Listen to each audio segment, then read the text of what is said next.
yang pertama pasal yang ketiga ayat yang pertama sampai ayatnya yang keempat. Kalau ibu-ibu semua sudah dapat boleh katakan amin. Amin. Ya, mari kita baca sama-sama firman Tuhan ini dengan suara yang jelas terdengar. 2, 3. Karena itu, kalau kamu dibangkitkan bersama dengan Kristus, carilah perkara di atas, di mana Kristus ada dan duduk di sebelah kanan Allah. Pikirkanlah perkara yang di atas, bukan yang di bumi.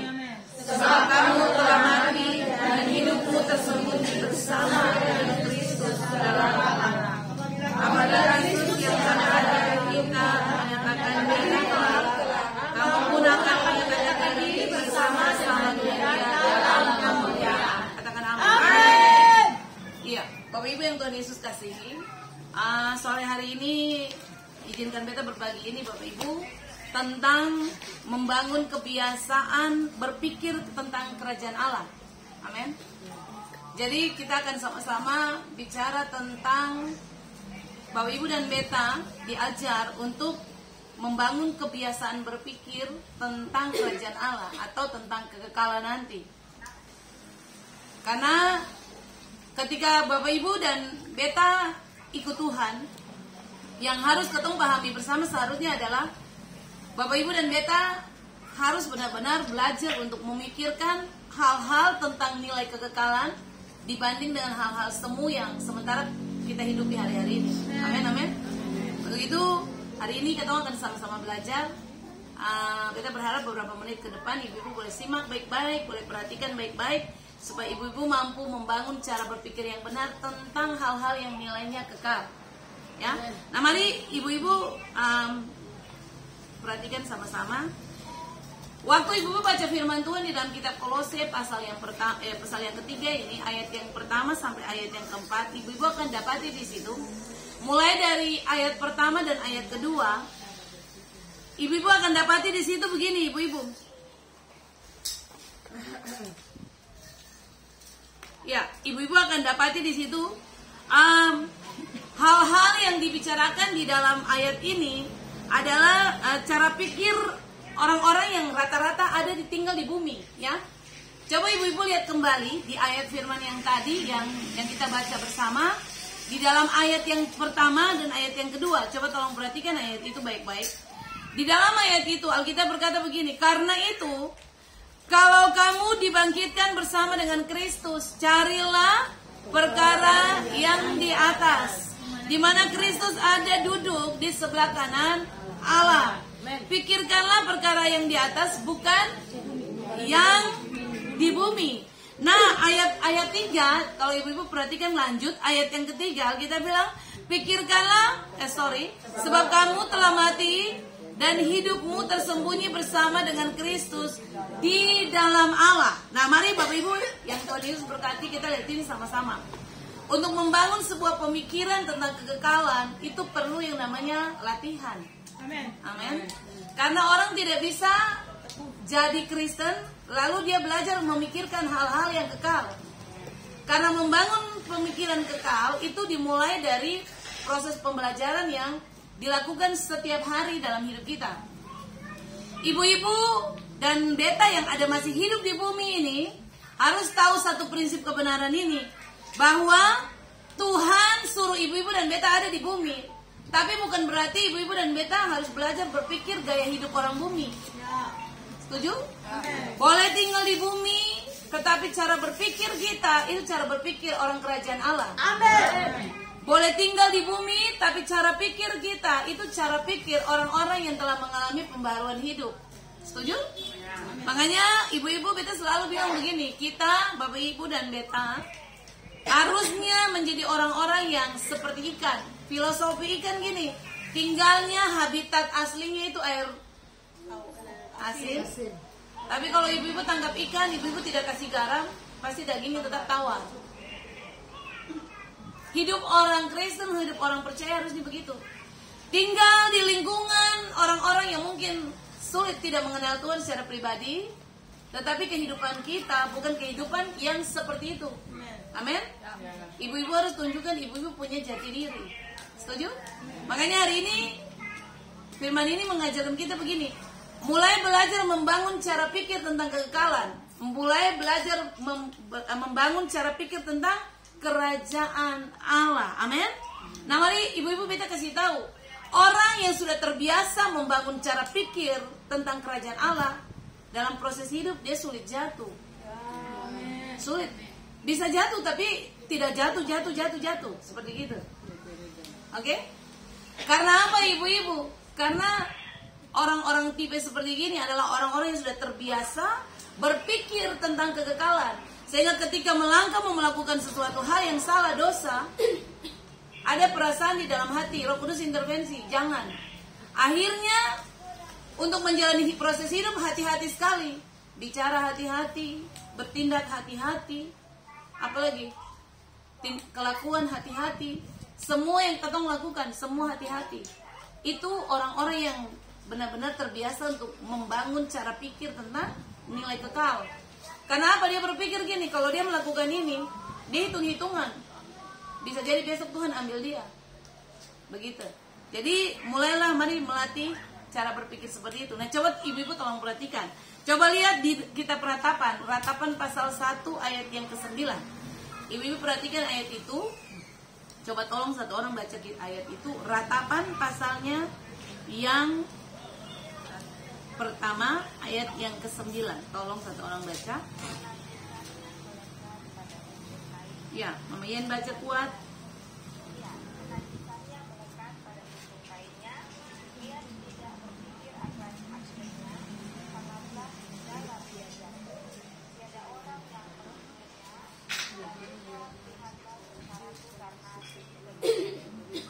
Iya. Nah, ibu perhatikan di situ dia bilang jatuh itu sangat dalam kah? Di situ. Sangatlah dalam dirinya jatuh. Ibu-ibu lihat, ibu-ibu lihat, perhatikan kalimat yang dipakai di situ. Kata jatuh itu diambil itu dari kata Ibrani. Coba ibu perhatikan kata yarat. Y-A-R-A-D, yarat. Kata yarat itu punya arti begini, ibu-ibu. Orang-orang yang tidak terbiasa membangun cara pikir kekekalan itu akan mengalami yarat, kejatuhan. Kejatuhan di situ bukan kejatuhan biasa, tapi yarat punya arti gini. Sekali jatuh itu sangat memalukan. Oke? Jadi kata yarat itu dia punya pengertian sekali jatuh itu kejatuhan itu sangat memalukan. Nah, mengapa ada orang sering bilang begini? Dia ini kan sudah bertobat lama. Dia ini kan sudah hidup kan, sudah tahu kebenaran, sudah melayani Tuhan, bahkan sudah dibaptis dengan baptisan Roh. Kenapa dia bisa jatuh? Pernah dengar kata itu? Ya ampun, kenapa? Itu kan anak Tuhan, itu kan orang benar, itu semua sudah bertobatan. Tapi kenapa bisa jatuh? Padahal dia melayani luar biasa. Gitu ya? Nah, ibu-ibu, rahasianya begini. Karena tidak terbiasa membangun kerangka berpikir tentang kekekalan. Dia tahu ayat banyak, tahu. Dia mengerti, dia tahu ayat. Tapi dia tidak pernah membangun cara pikir dia tentang kekekalan. Makanya waktu dia jatuh, kita bilang gini, kejatuhan dia itu kejatuhan yang memalukan. Makanya pada waktu ibu-ibu dan beta sudah ikut Tuhan, ibu-ibu dan bapak-ibu dan beta sudah melayani Tuhan, sudah tahu tentang kebenaran, mari jaga hidup baik-baik. Kalau saya orang akan bilang begini, ya asal bilang bertobat, asal bilang seperti ini, asal bilang tahu kebenaran. Padahal bisa begitu tuh. Nah itu yang katong harus jaga. Setuju ke saya? Setuju ya? Kita berharap katong semua yang ikut Tuhan, mari menjaga itu. Beta selalu bilang begini, Bapak Ibu, kalau Bapak Ibu ikut Tuhan, Bapak Ibu sudah bertobat. Sebenarnya waktu Bapak Ibu jalan keluar sana, Bapak Ibu tuh sedang bawa label nama besarnya Yesus. Di dalam diri Bapak Ibu tuh bukan nama pribadi lagi. Karena firman Tuhan bilang, hidupku yang kuhidup sekarang bukannya aku lagi, melainkan Kristus yang hidup di dalam aku. Jadi waktu katong bertobat, ibu-ibu punya kehidupan itu sudah jadi milik Kristus. Berjalan itu membawa Kristus. Firman Tuhan bilang sebab hidup kita adalah surat Kristus yang terbuka dan terbaca oleh semua orang. Beta sangat bilang ini berulang-ulang kali. Mungkin ketemu kehidupan masa lalu itu semua orang punya masa lalu. Semua orang punya kehidupan masa lalu itu ketemu ada yang sama, ada yang hidupnya kelabu, ada yang hidupnya jatuh bangun dan sebagainya. Tapi ketika ibu-ibu ambil keputusan ikut Tuhan, punya komitmen mau hidup benar, tolong jaga nama besar itu. Amin. Sebab sekali ibu-ibu jatuh, orang saya akan pernah bilang dan kata, ya ampun, Mama itu begini baik. Tidak, orang akan bilang begini, asal bilang anak Tuhan, asal bilang lagi gereja. Sekali usile jatuh, orang saya akan bilang begini, asal usile ini bagaimana ya, saya akan orang akan bilang begini, asal tiap hari nih sombai, saya tuh sombai model apa? Saya dapat siang, saya dapat malam. Tapi kenapa bisa begitu? Nah, pernah dengar orang bicara begitu? Ya. Makanya ibu-ibu beta selalu bilang, boleh, kata orang ini kehidupan masa lalu semua orang punya. Kata semua yang ada datang di ibadah ini tidak ada satupun yang punya masa lalu, tidak ada yang tidak punya masa lalu. Semua orang punya masa lalu. Tapi ibu-ibu dan beta tidak hidup ditentukan dari masa lalu. Amen. Tuhan itu tidak pernah berurusan dengan masa lalu orang. Ya. Tuhan selalu berurusan dengan hari ini. Amen.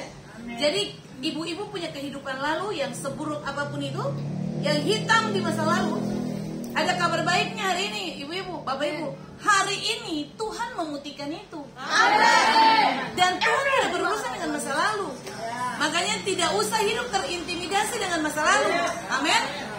Orang boleh bilang katong punya kehidupan, orang mungkin Anda masuk itu kan asal dia bisa berubah lah. Perempuan itu dulu itu begini, tapi setelah itu begini. Itu dulu. Makanya ibu-ibu beta adalah orang penganut paham begini. Beta tidak pernah percaya dengan orang punya masa lalu. Orang mau cerita dia bilang dia dulu begini dulu, beta selalu bilang tapi sekarang kan dia berubah toh.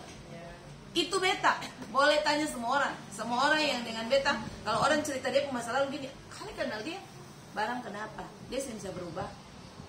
Tuhan sih berurusan dengan dia punya masa lalu.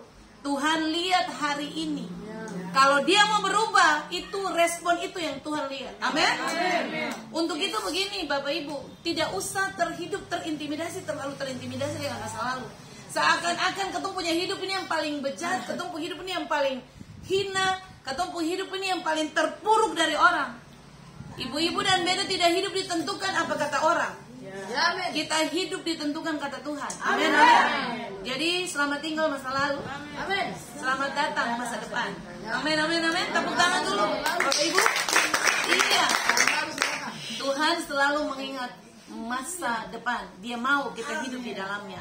Nah itu yang beta mau bilang. Kalau ibu-ibu dan beta tidak terbiasa membangun cara pikir kerajaan Allah, membangun cara pikir kekekalan, katong bisa jatuh, gampang sekali jatuh. Yarat bilang jatuh tapi pakai kata jatuh sangat memalukan. Amin. Ya, nah mari katong lihat sama-sama. Nah, kebiasaan berpikir tentang kehidupan ibu-ibu untuk membangun kehidupan kekal itu harusnya menjadi satu dasar untuk ibu-ibu dan beta semakin hari semakin kuat mengiring Tuhan. Nah, ibu-ibu perhatikan. Kolose pasal 3 ayat 5. Coba lihat Kolose 3 ayat 5. Kolose pasal 3 ayat 5. Lihat ya. Perhatikanlah dalam dirimu segala sesuatu yang duniawi, yaitu percabulan, kenajisan, hawa nafsu, nafsu jahat dan juga keserakahan yang sama dengan penyembahan berhala. Amin.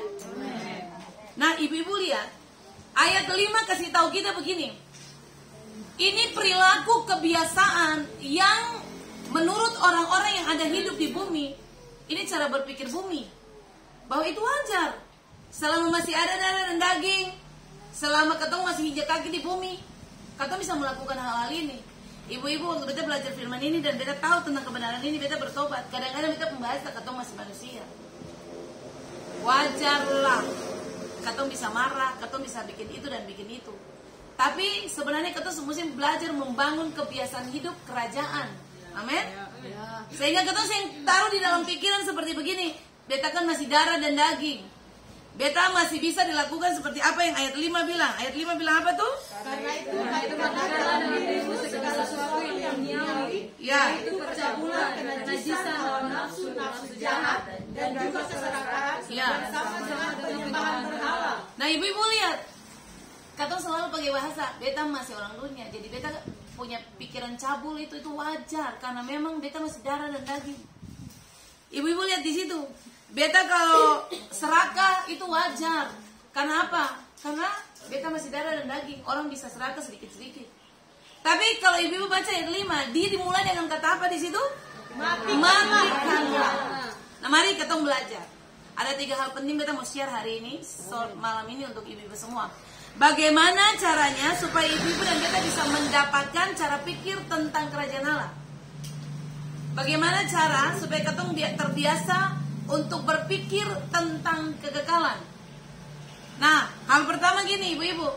Hal pertama yang ibu-ibu dan beta harus lakukan adalah matikanlah semua keinginan dunia. Katakan amin. Amin. Amin.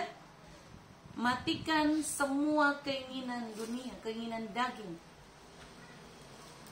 Kata matikan, ibu-ibu, di situ diambil dari kata Yunani nekro. Nekro. O-nya 2 di belakang. Nekro. Kata nekro itu punya arti begini, ibu-ibu. Ini luar biasa, sadis nih kata ini. Tuhan Alkitab kasih tahu per ibu-ibu dan beta begini. Kalau ibu-ibu mau supaya ibu-ibu punya cara pikir, terbiasa berpikir tentang nilai-nilai kerajaan, terbiasa berpikir tentang hal-hal kekekalan, ibu-ibu harus lakukan nekro. Nekro itu arti kata nekro itu artinya gini. Ibu-ibu dan beta harus membiarkan manusia lama kita mengalami impotensi. Dia pakai kata impotensi, impoten. Iya. Biarkan manusia lama kita mengalami impotensi. Itu nekro punya arti. Arti kata yang pertama. Arti kata nekro. Ada yang benar dengan kata impoten? Impoten, tahu? Ya? Alkitab, Bapak Ibu, Alkitab pakai kata itu loh. Kalau ibu-ibu dan beta mau terbiasa membangun gaya pikir kerajaan, ibu-ibu mesti melakukan nakro. Nakro itu membuat manusia lama mau impoten. Alkitab saya segan-segan pakai kata impoten. Impoten itu gini, ketidakmampuan untuk apa? Mencapai tujuan. Biasa orang pakai di dalam orang laki-laki, dia bilang itu dia impoten. Dia punya alat vital sudah tidak berfungsi. Nah sama Tuhan Alkitab bilang buat Bapak Ibu dan beta begini. Kalau mau pikir hidup kekekalan, kalau supaya mau hidup yang jatuh sampai memalukan, kasih mati Allah manusia lama, bikin dia impoten. Kasih dia impoten, bikin dia sepung kemampuan lain. Susah bisa bikin apa-apa lain. Gitu, orang impoten itu kan dia susah bisa bikin apa-apa. Kalau laki-laki dikatakan impoten tuh susah bisa bikin apa-apa lain. Sampai di situ mati sudah. Udah biasa bilang kemaluan mati. Itu impoten. Nah itu bukan dipakai saya untuk orang laki-laki. Ibu-ibu, bapak ibu, Alkitab tulis kata itu. Dia bilang ini, kasih mati Allah manusia lama sampai bikin dia impoten sekali. Amin, amin, amin. Ya. Manusia lama kita bagaimana? Cara pikir kita yang salah, kehidupan katong yang lama yang salah, cara hidup katong yang tidak sesuai kebenaran. Itu yang Alkitab bilang, yang tadi di ayat 5 itu bilang, katong punya percabulan, kenajisan, katong punya keserakahan, hawa nafsu. Itu mesti kasih impoten dia. Amin, amin, amin, amin. Jadi ibu-ibu yang Tuhan Yesus, bapak ibu yang Tuhan Yesus berkati, waktu beta belajar firman Tuhan ini, beta kaget lagi. Luar biasa, ternyata Alkitab pakai kata ini paling sadis. Kalau saya mau lihat saya punya hidup tidak jatuh sampai memalukan, saya mau lihat saya punya hidup tuh terbiasa berpikir tentang kerajaan Allah, mau lihat saya punya cara pikir itu, pikir hal-hal yang kekal, saya matikan itu. Bukan sekedar kasih mati, tapi kasih impoten dia. Supaya apa? Dia tidak berfungsi. Kekuatan itu tidak berfungsi lagi. Amin, amin. Luar biasa, Tuhan Yesus baik ya. Itu kata negro ya. Jadi biarkan daging Bapak Ibu dan Beta itu mengalami impoten. Manusia daging kita mengalami impoten. Impoten Bapak Ibu. Itu tidak punya kekuatan untuk apa? Untuk melakukan dosa lagi. Seperti itu yang Alkitab ajar. Ya, ibu-ibu dan Beta harus, Bapak Ibu dan Beta harus berusaha begini, membunuh. Ini nekro punya pengertian berikut. Membunuh pikiran-pikiran liar yang selalu menyerang otak kita. Nah ternyata Beta waktu paham kebenaran ini, ibu-ibu, di otak manusia itu ternyata ada banyak pikiran liar yang iblis serang. Iblis pikir apa? Ya? Iya, pikiran liar. Harus berusaha untuk bunuh pikiran-pikiran liar. Kasih impoten pikiran liar yang selalu menyerang pikiran kita, otak kita. Nah, Bapak Ibu yang Tuhan Yesus berkati, hari-hari ini orang tuh banyak diserang tuh di pikiran, betul gak sih? Orang punya masalah itu bukan bermasalah di mana-mana, bermasalahnya di pikiran.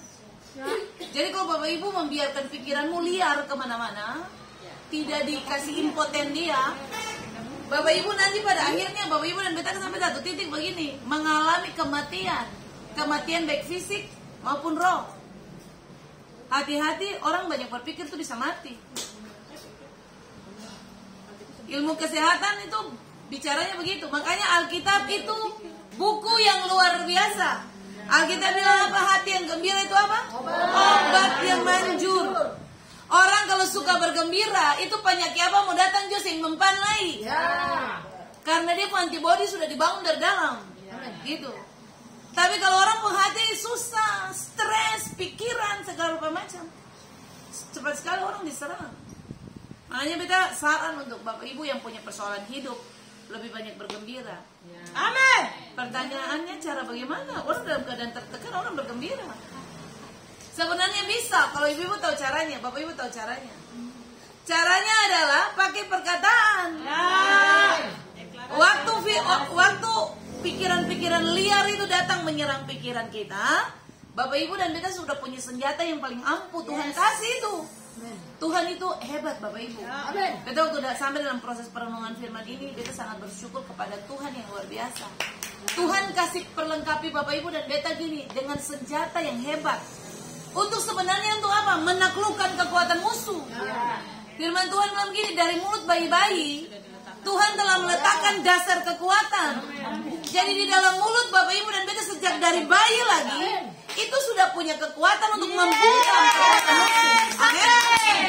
Untuk membungkam apa? Kekuatan musuh. Jadi waktu Bapak Ibu dan Beta berhadapan dengan persoalan hidup, berhadapan dengan serangan pikiran-pikiran liar yang iblis taruh, senjata yang ampuh itu perkataan. Amin. Beta kemarin bilang di ibadah, kalau ada masalah jangan berdiam diri. Jangan tenang, diam, membisu. Iblis akan menang Bapak Ibu dan Beta sampai di titik itu. Kalahkan semua pikiran dengan perkataan. Amin. Beta kan bilang kemarin waktu ibadah di Amel ke rumah, berdiri di muka kaca lalu bilang, bilang Ose tidak akan mengalami hal-hal yang seperti iblis tuduh itu.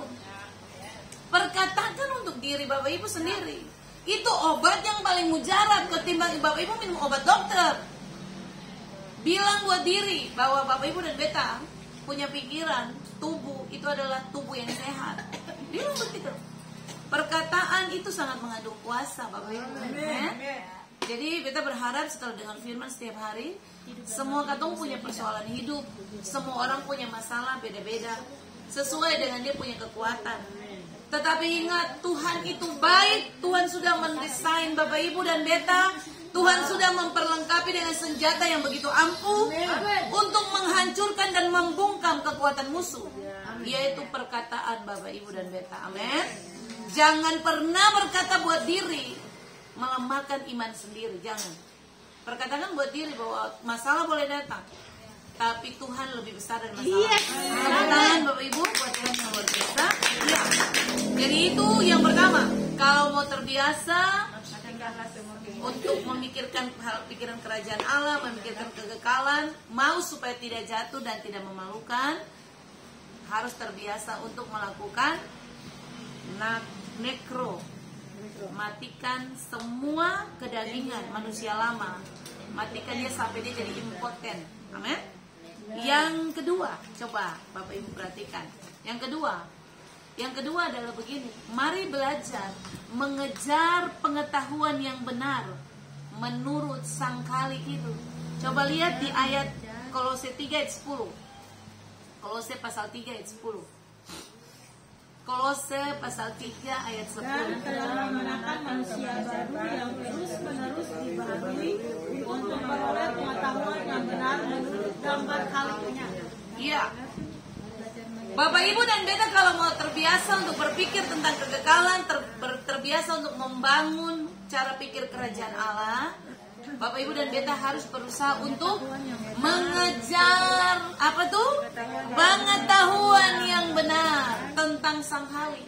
Tadi di Kolose pasal 3 ayat 10 bilang begitu.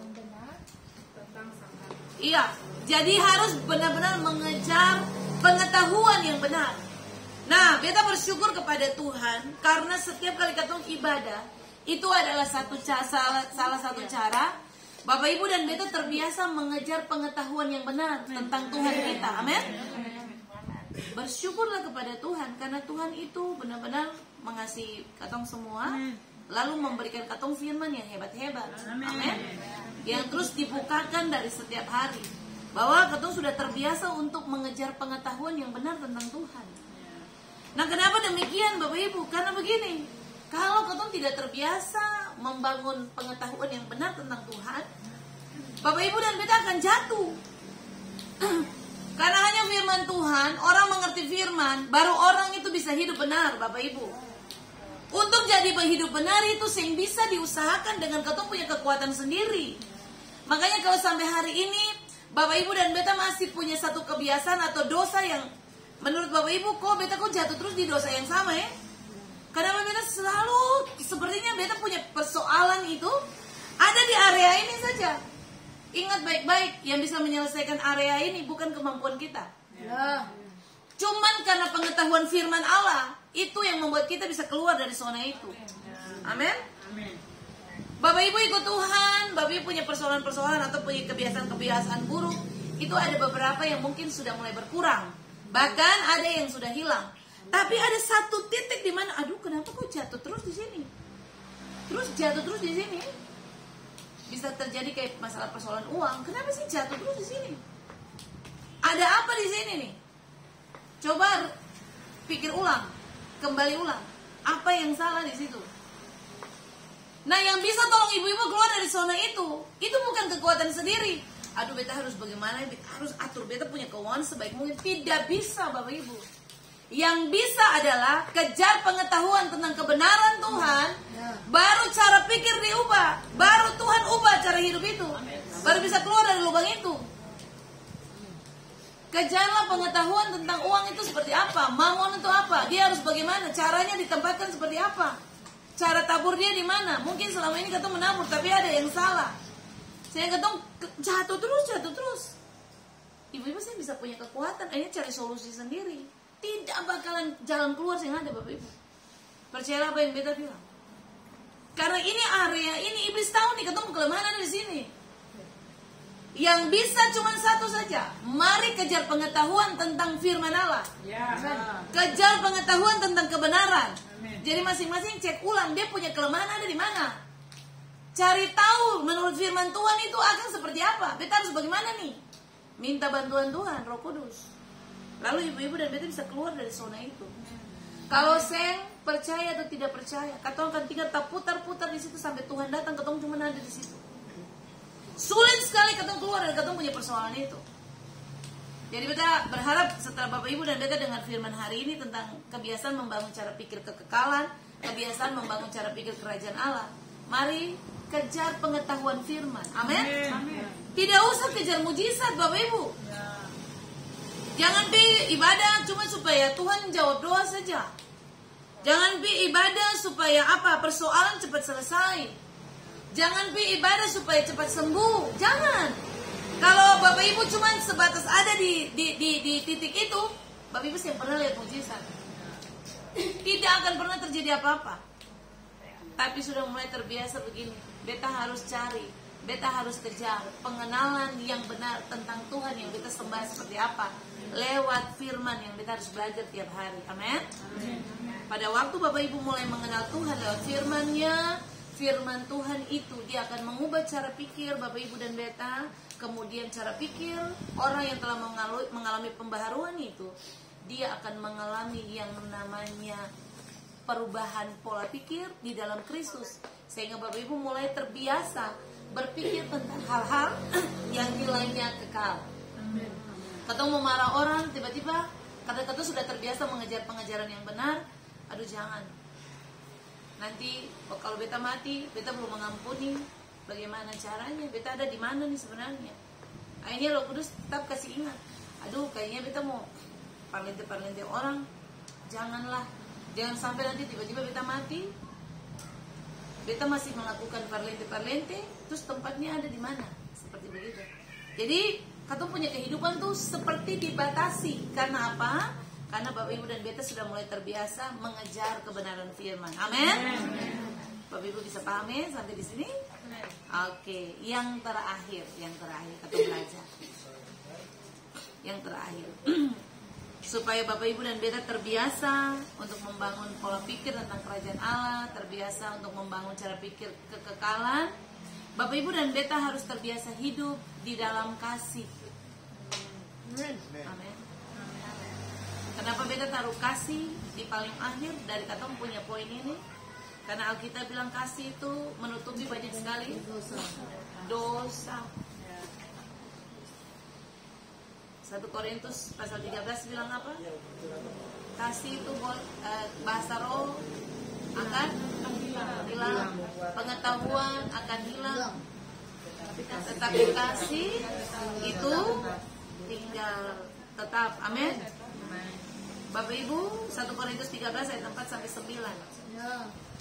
Kasih itu tinggal tetap. Jadi kalau orang bisa mengasihi orang lain, itu karena apa? Karena dia sudah terbiasa membangun cara pikir tentang kekekalan. Kalau orang sudah terbiasa mengasihi orang, karena apa? Karena dia adalah orang yang memang benar-benar mematikan, dia punya kehidupan lama. Betul ke sih? Jadi orang sudah terbiasa berpikir hal-hal kekekalan, itu pasti dalam hidup dia tuh ada kasih Allah. Bapak Ibu dengar ini. Kasih itu sebenarnya bukan sebuah perasaan. Beta mengasihi Maebi bukan karena beta punya perasaan yang mengasihi dia. Seperti itu ya. Sebenarnya kasih itu begini, itu upaya yang dilakukan, yang harus dilakukan dari dalam. Jadi waktu beta mau mengasihi seseorang, beta harus berupaya dari beta pun dalam diri sendiri untuk mengasihi orang. Kalau katong bilang kasih itu perasaan, berarti kalau pada saat beta suka, saya beta mengasihi. Tapi kalau dalam keadaan beta tidak suka, tidak mood, beta tidak mengasihi dia. Makanya kasih yang dipakai di kalimat itu kasihnya agape, agapao. Kasih agape. Kasih tanpa syarat. Kasih walaupun. Jadi beta pakai istilah itu, kasih meskipun, kasih walaupun. Walaupun dia benci beta, tapi beta terus mengasihi dia. Walaupun dia cerita beta, tapi beta terus mengasihi dia. Walaupun dia fitnah beta terus, tapi beta terus mengasihi dia. Jadi Tuhan pakai kata kasih di situ bukan kasih sembarang, Bapak Ibu, kasih agapao, kasih agape. Kasih tanpa syarat. Makanya tadi beta bilang di awal, kasih itu bukan sebuah perasaan. Kasih itu tindakan nyata yang harus diusahakan dalam diri katong setiap hari, supaya ketika beta mengasihi Mama Lena, beta mengasihi Maebi, situasi perasaan beta pemikiran ini tidak bisa mengubah-ubah beta punya cara mengasihi dong. Amin. Amin. Beta dalam keadaan mood, tidak mood, tetap beta mengasihi. Karena beta paham kasih itu bukan beta perasaan. Tapi kasih itu kasih meskipun upaya yang harus beta upayakan. Karena Alkitab bilang Allah itu kasih. Allah itu kasih. Makanya kalau orang sudah terbiasa berpikir tentang nilai kekal, besok kalau beta mati, beta punya suka satu statement dari beta teman, dia ajak beta dulu sekali, dia selalu bilang kalau Ale mau bikin sesuatu, kalau Ale hidup Ale mau bikin sesuatu, Ale harus punya pemahaman ini, berpikirlah seolah-olah besok Ale mati, supaya waktu mau bikin dosa takut, ya ampun jangan tiba-tiba besok sabantar mati ini bagaimana, kira-kira beta pun tempat di mana. Tapi kalau bekerja, dia bilang kalau Ale bekerja, berpikir seolah-olah 1000 tahun lagi Ale masih hidup. Amen. Supaya kerja keras, begitu. Tapi kalau mau bikin dosa, pikir saya besok mati. Yes. Bisa paham ya? Amen. Jadi Bapak Ibu dan beta sudah mesti punya prinsip kehidupan begitu. Pas ketemu benci orang, aduh jangan. Siapa tahu besok beta meninggal. Tiba-tiba kalau Tuhan ambil beta malam ini, beta masih benci beta tetangga, beta masih suka beta pun saudara. Ih, kira-kira tempat di mana ini beta? Pikir begitu saja. Supaya apa?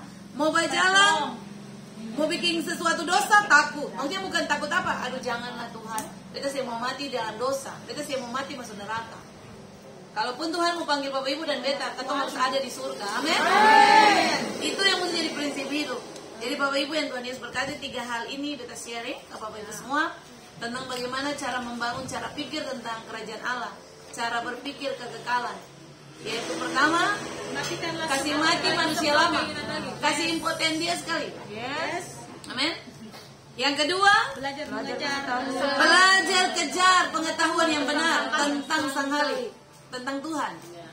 Yang ketiga, Berdasarkan dalam kasih. hidup dalam kasih. Amin Bapak Ibu. Kiranya firman ini berkati kita semua. Kita selesai Bapak Ibu. Tuhan Yesus memberkati kita semua. Mari berikan tepuk tangan buat Tuhan Yesus. Iya, Bapak Ibu paham semua, bisa semua mengerti. Iya, kita berharap Bapak Ibu bisa pulang berbagi pengetahuan ini dengan orang lain.